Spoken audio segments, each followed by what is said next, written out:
Hi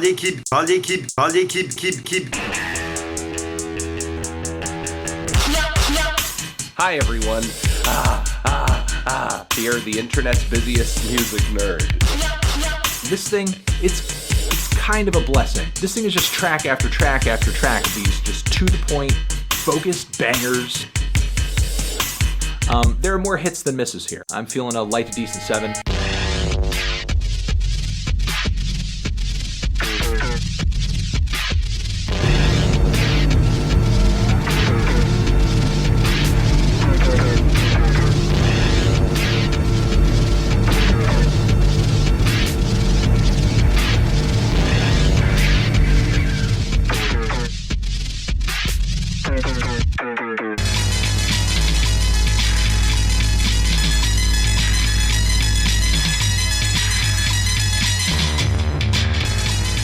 Transition. Have you given this album a listen? Did you love it? Did you hate it?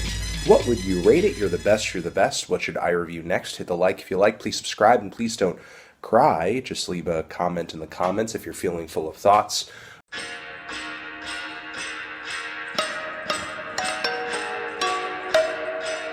Il y a beaucoup plus de choses à dire dans un film de divertissement que dans un film d'auteur.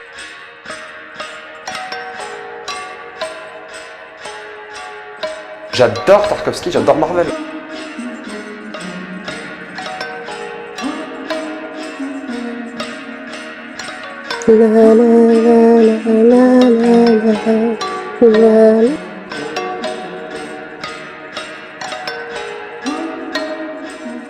J'aime le MCU, je n'ai pas de Blu-ray, j'adore le streaming, j'aime regarder des films sur mon téléphone de temps en temps.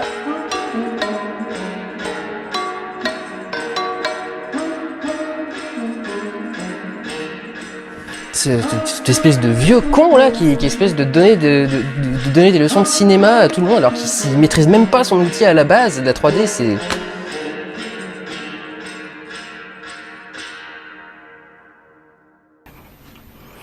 Un pauvre garçon, mais tant mieux s'il est heureux. Cosa vuoi dire ai giovani? Не знаю. Думаю, что мне бы хотелось сказать им только то, что чтобы они умели больше находиться в одиночестве. Любили бы быть наедине с самим собой почаще. Мне кажется, что беда нынешней молодежи заключается в том, что она старается как-то объединиться на основе каких-то очень шумных действий, порой даже агрессивных. Это желание объединиться для того, чтобы не чувствовать себя одиноким, это очень неприятный и такой симптом, с моей точки зрения. Мне кажется, человек должен учиться с детства находиться одному. То есть это не значит, что быть одиноким, это значит, что уметь не скучать самим собой, потому что человек, который скучает от одиночества, мне представляется человеком, находящимся в опасности с нравственной точки зрения. Bello, vieni, vieni. Che bello, mamma mia. Favoloso, eh? Bestiace.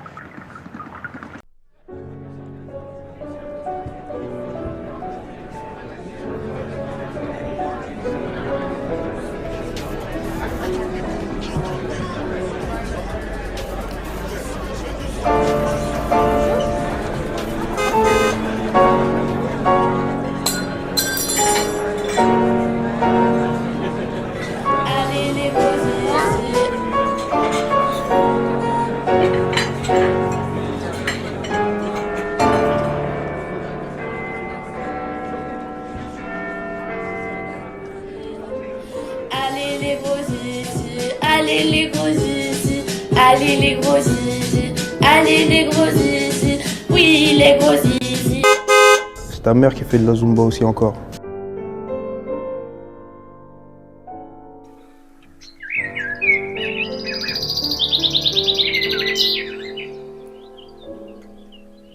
l'équipe, c'est parti pour une nouvelle story time, un petit passage de ma vie qui m'a marqué, je voulais vous en parler en vidéo, donc voilà.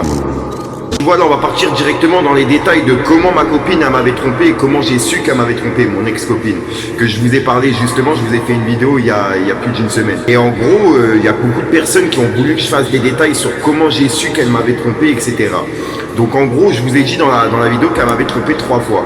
Et le délire, c'est que les 2 premières fois, j'étais pas vraiment sûr, tu vois. C'était des dires de personnes qui sont venues me le dire directement. Et tu vois, il n'y a pas de preuve concrète comme quoi ma meuf elle m'avait trompé. Donc c'était que les dires, tu vois. Mais j'avais des doutes, j'avais beaucoup de doutes. Et je lui avais dit, je lui en avais parlé, etc.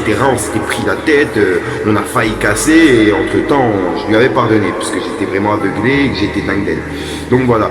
Et elle avait juste simplement essayé à ce moment-là. Et c'était simplement d'après des dires.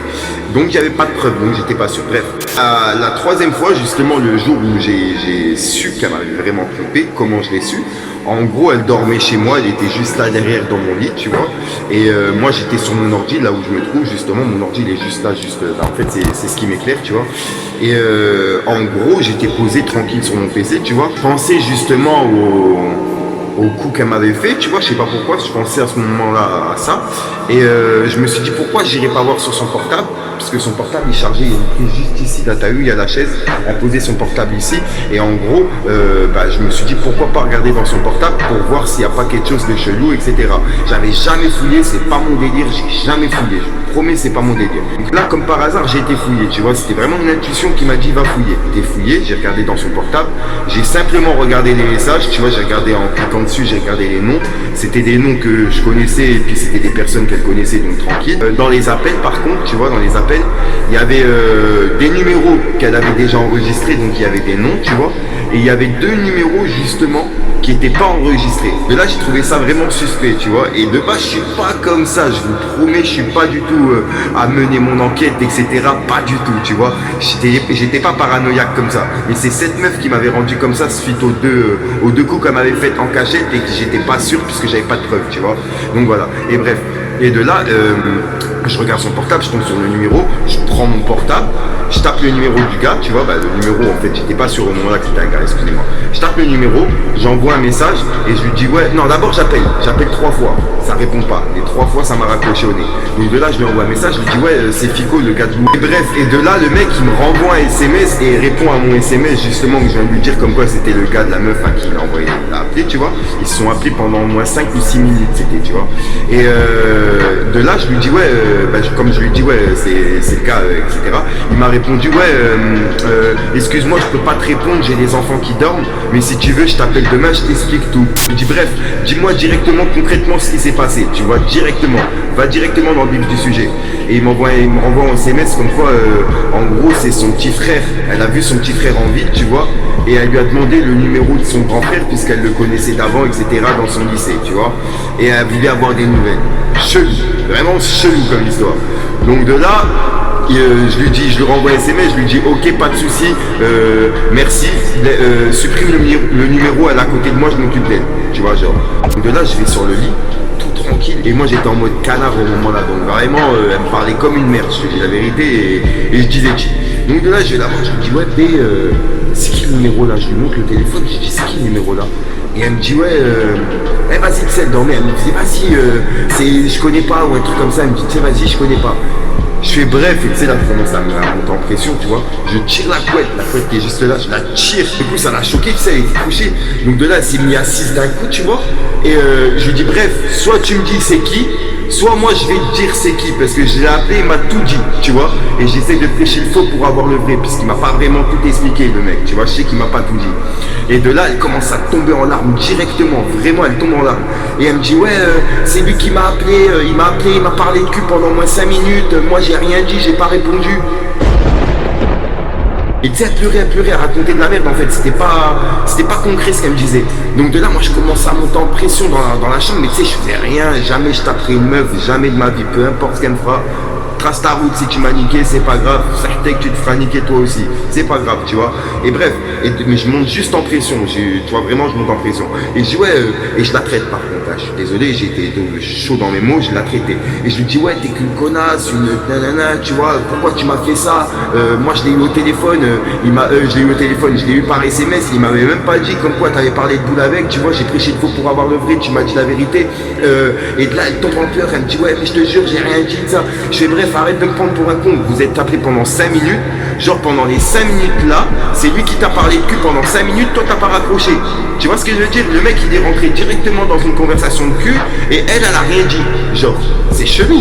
Tu vois, donc de là je monte en pression, de là je suis parti de la pièce de ma chambre, tu vois, je suis parti directement dans le salon pour me calmer, tu vois, j'étais fumé une chmère et je me suis posé un peu sur mon canapé, je pleurais, j'étais vraiment pas bien, je me sentais vraiment blessé, puisqu'en plus de ça, ça s'était fait 2 mois après que j'ai perdu mon père. Et la meuf là, elle était venue à l'enterrement de mon père avec son grand-père et sa grand-mère, tu vois, et à peu près toute sa famille qui était au courant pour moi, pour mon père, etc., pour mon pote, vraiment toute mon histoire. Donc il savait à quel point j'étais blessé, etc., tu vois. Elle était même venue à l'enterrement de mon pote puisque c'était de là que j'avais rencontré. Et bref, et puis de là, tu vois, je me sentais blessé, etc. Et je suis revenu dans la chambre et tu sais, elle avait un cadre de sa mère et elle tenait son cadre, elle était vraiment pas bien de ça, en pleurs, tu vois. Et moi, gros con, gros cadavre, gros teubé comme je suis, j'ai été lui faire un câlin, tu vois, en mode, voilà, tu vois, j'étais vraiment pas bien, mais énervé contre elle, mais voilà, je voulais la consoler quand même, tu vois. Et elle s'excusait, tu vois. Et puis il était 3h du matin, on se levait, je crois, à 9h du matin le lendemain. Donc je lui dirais, bref, viens, on va dormir, on verra ça demain, etc. Le lendemain, je me suis réveillé, tu vois. Et toute la matinée, excusez-moi, parce qu'elle devait partir vers midi. Il y a eu un truc, on a dû faire un truc à 8h, rentrer, et ensuite elle devait repartir à midi. Et ben toute la matinée, tu vois, elle a baissé la tête, elle regardait le sol, elle osait même pas me regarder. Même quand elle allait prendre le petit-déj, tu vois, elle a été prendre le petit-déj, je suis venu dans le salon, dès qu'elle m'a vu, elle a baissé la tête, elle osait même pas me regarder dans les yeux. Et de là, moi, tu sais, moi je suis passé, je me dis ouais, par contre, le coup tu baisses la tête, tu ne calcules pas, c'est bon, c'est fait, tu t'es fait niquer, stop, ça, tu vois, tu sauras que la prochaine fois, tu feras plus attention, genre, tu vois ce que je veux dire? Et parce que moi j'avais 2 ans de plus qu'elle, 3 ans de plus qu'elle, tu sais, elle venait d'avoir 19 ans, 18 ans, donc j'étais pas, je savais qu'elle était plus jeune que moi et que moi j'étais un peu plus forgé par rapport à ça, tu vois. Donc je lui ai dit, tu m'as niqué, c'est bien, pas de souci, tu vois. Par contre, attends-toi à ce que la roue elle tourne, tranquille, tu vois ce que je veux dire? Et puis au final, le mois d'après, j'ai pété un plomb. Mais vraiment, quand je te dis j'ai pété un plomb pour rien, c'est vraiment parti d'un truc, je voulais la voir, elle a pas voulu, je lui ai dit, bref, écoute, va te faire enculer, c'est fini, ciao, fais ta vie, je fais la mienne. Et c'est parce que j'avais vraiment cogité entre-temps, sur tout ce qu'elle m'avait fait. Elle était venue à l'enterrement de mon père, t'as osé venir à l'enterrement de mon père et me la mettre à l'envers. Ah, ma petite, salami tous, tu vois ce que je veux dire? Et entre temps, cette meuf là, j'ai pu la voir, on a passé des petites soirées ensemble, mais voilà, il n'y a plus d'amour, rien du tout, tout est fini et chacun son histoire. Un beau jour comme ça, il est là en pleine réunion. Il est vrai que j'aimerais voir à la fois subsister 2 écoles de cette entreprise, à la fois la stratégie documentalisée sur la plupart.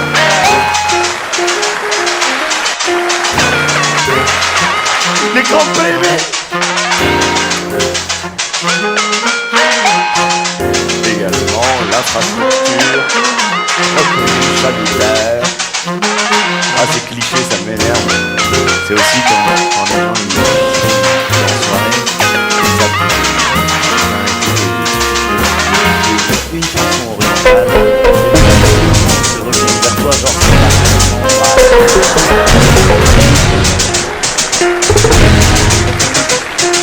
et je pense que ça fait plaisir, tu sais, tu dis derrière, tu l'as avec tu vois.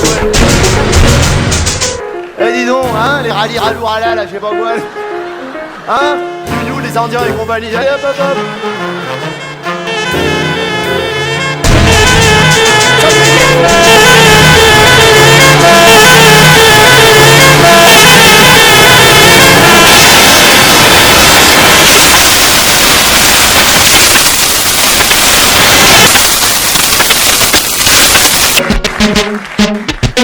Qu'est-ce qu'il voit comme